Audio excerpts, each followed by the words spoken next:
Hi, Good Bat Neighbor community. Jen here, and we've got a special Friday feature for you today, our monthly feature where we're joined by folks from around the world who are helping bats.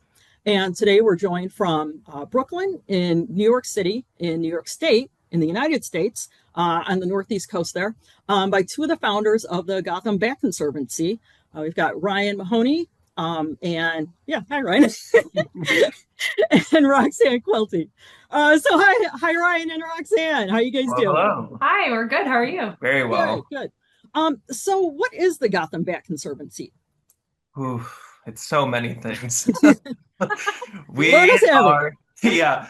So we officially formed as a nonprofit organization a few years ago in One. 2021 Oh, in response to the wildlife endemic, white nose syndrome, that is occurring in North America right now since around 2008-ish.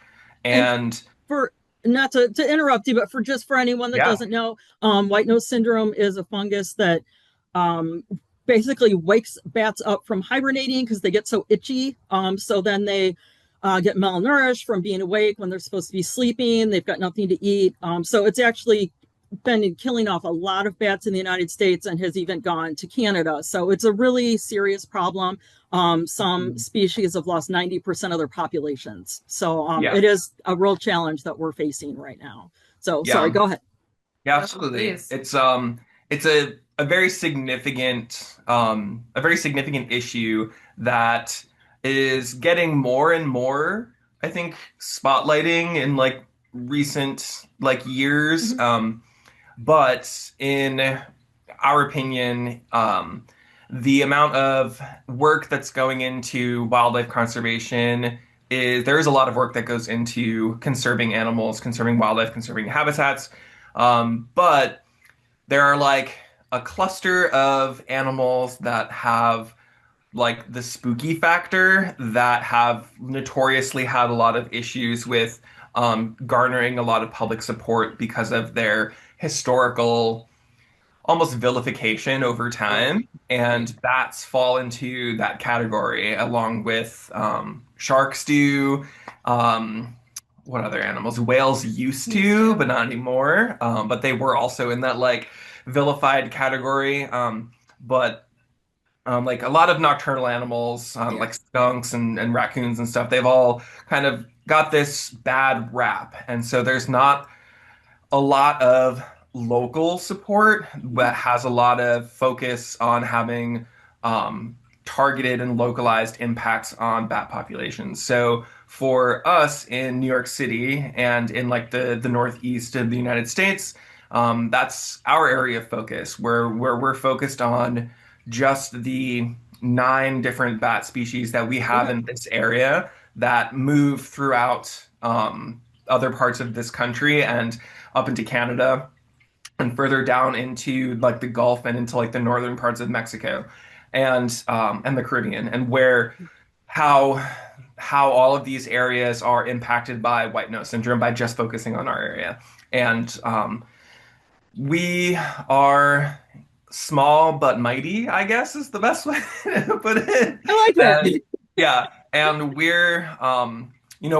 work a lot with the New York City Parks Department, the Urban Oh, Park okay. Rangers, a lot of like local organizations that are trying to like have a local impact, and that's kind of like our main area of focus is Awesome. to there are so many people in my opinion, in my experience of doing this kind of work for many years now, that people are very hungry for Yeah. having a tangible impact on the environment with all Yeah. of this like doom and gloom kind of narrative that surrounds Definitely. the environment and wildlife and biodiversity, and like it's a lot of bad press a lot of Yeah. the times, and people are very hungry for meaningful impact, and like that's who we want to work with. And so we focus very heavily on, as the little guys, focusing on helping the other little guys be able to participate in this kind of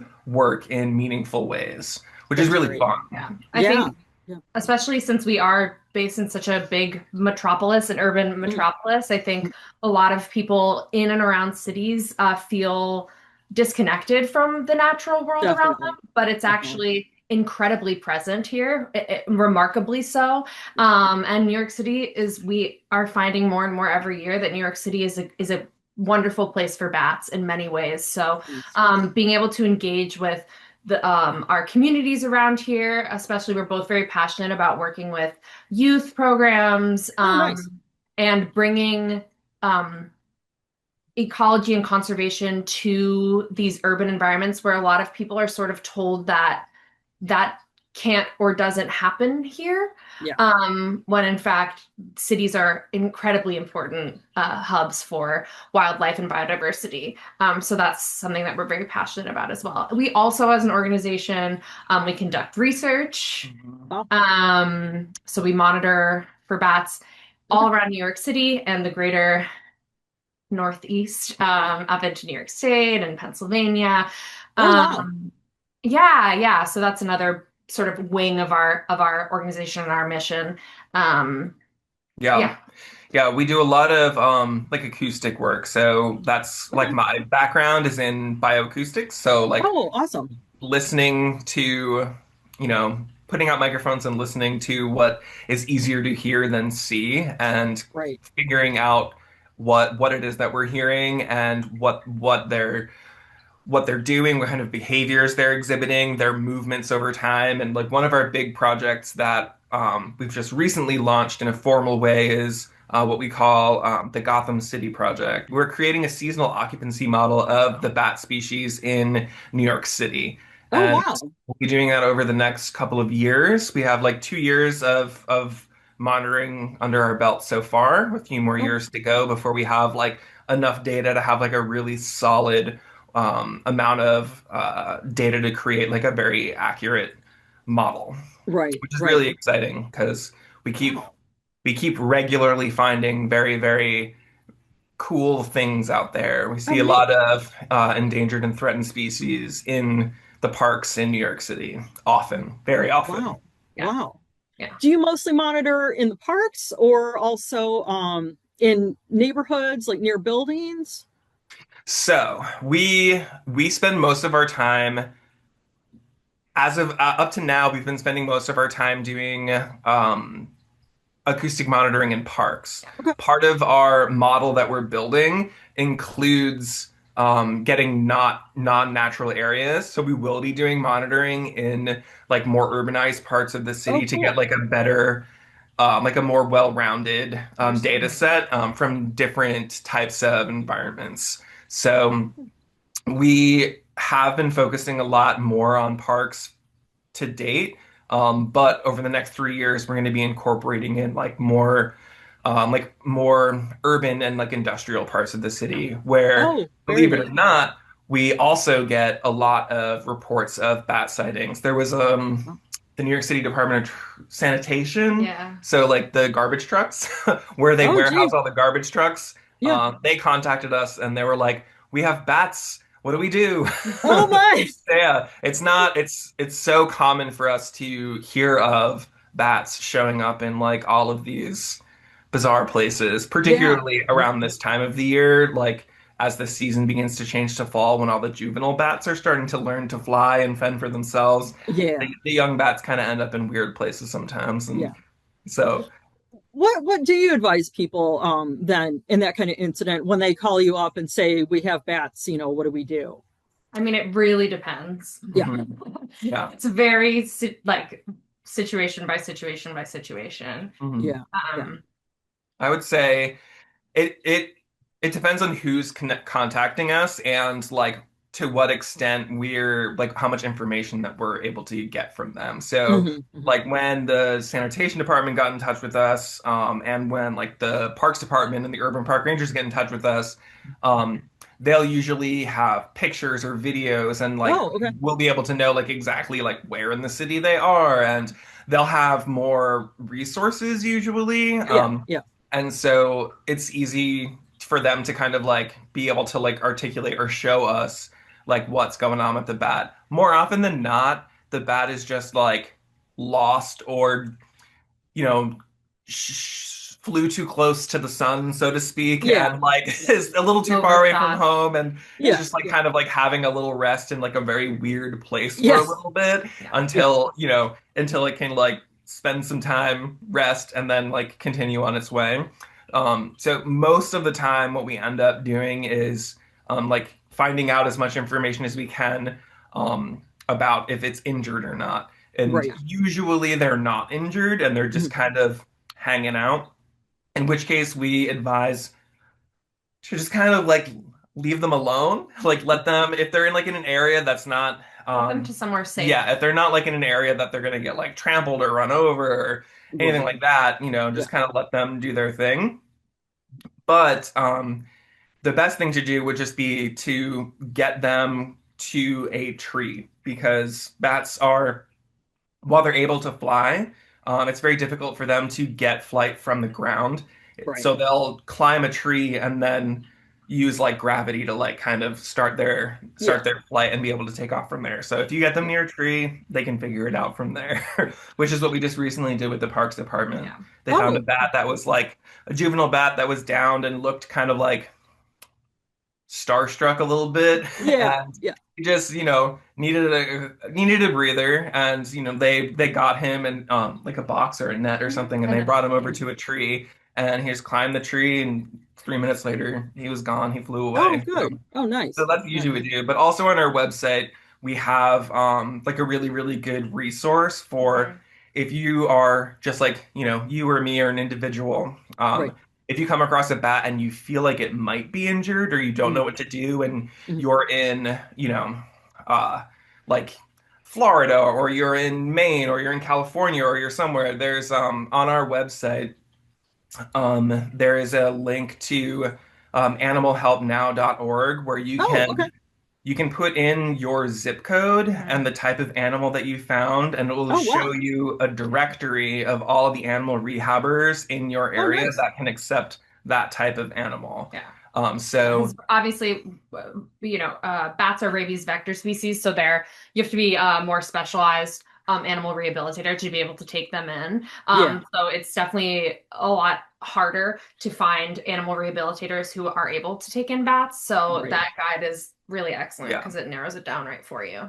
Do you have bat rehabbers right in the city there? not in No. the city, Okay. but in the surrounding area. It's Okay. not like, an insane distance away, like in Long Island and in a little bit further upstate New York. Upstate, I use that word loosely as a direction, not a location in the Yeah. Yeah. state. So like a little bit outside of the city, there's like a couple of rehabbers that are on the Oh, list of people who can like accept those animals. okay. Nice. Nice. Yeah, I was gonna say, having been in New York a couple months ago, I can't picture where people would have flight cages, set Yeah, up. It's a yeah, little So tight in the city. yeah, yeah. that's a There's challenge. all kinds of like there's all kinds of interesting there's not a lot of rehabbers in the city of New York, but we do have like the Bronx Zoo and the Central Park Zoo, they have bat exhibits and Oh, okay. don't quote me on it, but I'm pretty sure that the some of the bats that are there came from weird circumstances. Hmm. Hmm. Okay. Yeah, like rescue situations from Right. who knows what. Yeah. Wow. Wow. Well, at least maybe bats are getting some good PR at the zoo also, hopefully. Yes. Yeah, it Yes. seems Yeah, that way. that's nice. Not too many zoos have bat exhibits, so that's Yeah. cool. Yeah. Yeah. It's very So what I know you mentioned white nose syndrome, but what first attracted you guys to bats? Do you have any personal experiences? Had you encountered a bat or I grew up in like a more rural area in Pennsylvania. oh, okay. And there were bats everywhere when I was growing up. Yeah. Actually, my little brother was obsessed with bats. Oh, really? Asked for a bat for his birthday every year. So my Oh, parents would always like donate to like or rescue organizations, and we'd go visit the nice. bats to meet his That's bat. awesome. Yeah, yeah. So I grew up with them flying everywhere, always being around. I also was a bit of a and am a bit of a spooky kid. So I've always just felt very, I've always felt really connected to the animals that are a little more misunderstood. So that's Yeah. where I've liked them since I was little. Yeah. Oh, nice. Yeah. Nice. I my journey with bats is like I'm from New York and I was a like an inside kid for the Yeah, most part, and yeah, like my experience with bats was mostly through like media, so like television and comic books, and like Batman was right. like one of my guys, Yeah, and yeah. like New York is Gotham City, and I say this a lot of the time that like when people think of New York and like the iconic animals of New York, the first thing that I think now people think about are pigeons and rats. Yeah, And I would push people to remember that, like New York is the inspiration for Batman, for Gotham City, and that is because one of the other iconic animals of New York are bats. And even living in New York, growing up, was it's not it wasn't unusual to see bats flying around in like the parks and stuff at night, oh, nice. in like large numbers. And Wow. I have like very distinct memories of like playing badminton like in the evenings, like at the tennis courts, and like when you Mhm. hit the birdies and they go up in the air, that bats would like dip and dive like to Oh, wow. check them out like while Yeah, you were playing like after sunset and everything. And yeah. um so like my that's like my initial experience with bats, and like what kind of, you know, drew me to them initially.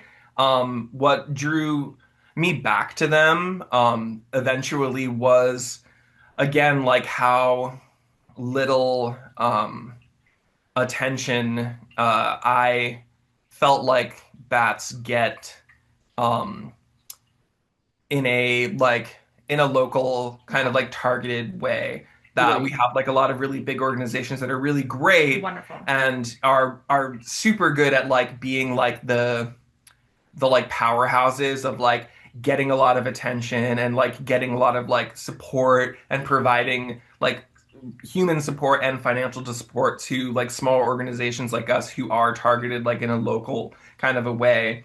And like I wanted to be boots on the ground in this part of the Nice. country for like wildlife that I over the past several years am seeing that a lot of people really connect with when we are introducing them to bats Yeah, or developing on already like their newfound kind of experience with bats, and like yeah. being able to bring people out to different parks and like have these little acoustic monitors so that we can listen to them in real time and like try and find them in the sky like as they're zipping Very around and cool. everything. It's very fun. And I think people here too, like, I mean, white nose syndrome was first identified in New York State, right? So we feel Oh, like yeah. it's part of our sort of responsibility as New Yorkers. But also, every time we hold talks or bat walks or engage with people, with the public at all, people are so shocked to learn about white nose syndrome. The majority of people, we get a lot of bat fans who come out, so they of course know about it. But the majority of just the person off the street had never heard of it, Yeah, which I yeah. completely understand. I had never heard of it Definitely. until just a few years ago, because I didn't formerly work in the science world, and everyone is confounded and shocked and can't believe that they aren't aware of this like devastation that was wreaked by this disease. And it just harkens back to what Ryan is saying, is just we continue to feel like, through this work, we've discovered there's this beautiful, wonderful, amazing community of people advocating for bats, but it is small. Yeah, mhm. It yeah, is tragically small, in yeah, my opinion. yeah. Not just because bats are, not just because I believe that every, animal on this planet should be advocated for, but especially for these species that play such vital roles in our environment, all over this country and all over this world. And so, the fact that there is so little advocacy, continues to like shock and amaze me. Yeah, yeah. And people, as soon as they learn about them, people open their hearts to bats very quickly. Yeah. I find. Nice.